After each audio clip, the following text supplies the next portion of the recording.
serving as a terror to the skies ever since the days of the original Medarot 1, and ever since then actually haven't been rekitted a couple of times since. It is CRW00 Crow Tengu, with a kit of Gatling, Double Tornado, Flight Legs, and the leg ability of Climber, which grants S rank to mountain terrain in addition to the leg standard matches. Now, we have actually seen Crow Tengu a pretty fair number of times in story mode already as an enemy NPC, and a pretty fair number of times at that as mentioned. So what he comes packed with really is nothing new, nothing overly groundbreaking, but this is his official debut as a model that players can pull for and collect to add to their libraries.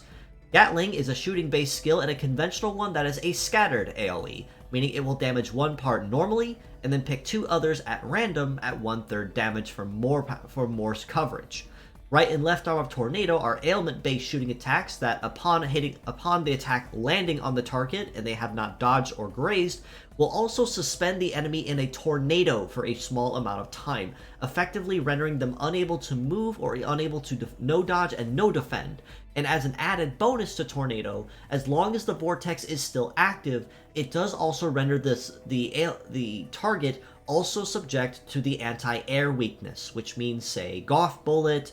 Dorcas or Sonic Stag Meta Change, or Shafu. Paired off with any of those, Tornado can be an absolute terror and menace on any particular team it's used for. But it is also worth noting with Tornado that compared to, say, Shock or Freeze, it also has the lowest duration of all the paralyzed elements. So a little bit of timing will be important and necessary if you want to make the most of Tornado while it is active, whether it's, say, Crow Tengu himself comes back to finish the job, or an ally comes up behind him to finish it faster.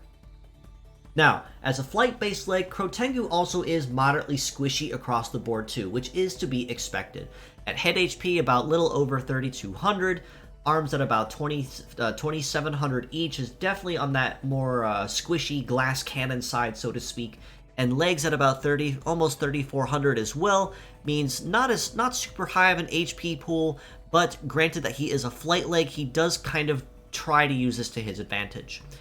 One of his biggest weaknesses, though, is the fact that he has a very low melee resist and about an equally low shoot resist at about 562 and 718 respectively. This means that he will not have a lot of passive innate resistance to reducing incoming damage, and he is going to be taking a lot more damage than normal compared to, say, most other flight legs that would say have higher in one resist stat or the other. This means that Crow Tengu will be someone that's very easily taken down or shot down if he gets careless or whoever's using him is not careful.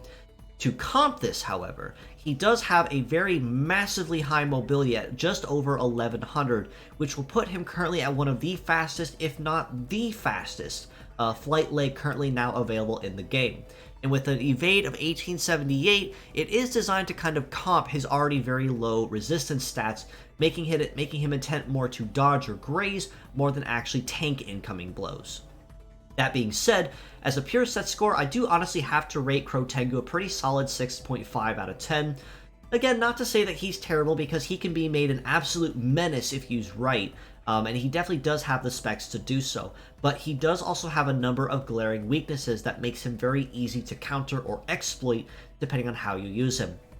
For instance, because Tornado is considered a negative ailment, anything with stat cleanse can render this effectively null and void, which will negate a good chunk of Crow Tengu's base damage. And of course, because Crow Tengu is a flight-based model, that does also make him subject to the anti-air weakness as well, for even faster crippling or an even faster death, depending on who he's fighting against.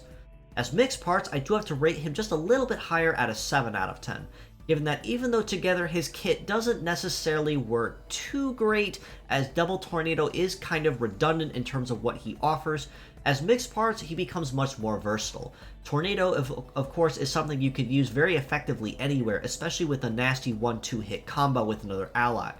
And of course his leg stats, because they are very fast flight legs, means they are definitely something to make use of and capitalize on if you want that high mobility. And the Climber ability does honestly add an extra edge to Crow Tengu in this case, as if I recall correctly, flight legs only get an A or B rank on mountain terrain as it stands. Of course, together he is moderately squishy and easy to take down, but his mixed parts is something you could probably use more in a more versatile fashion.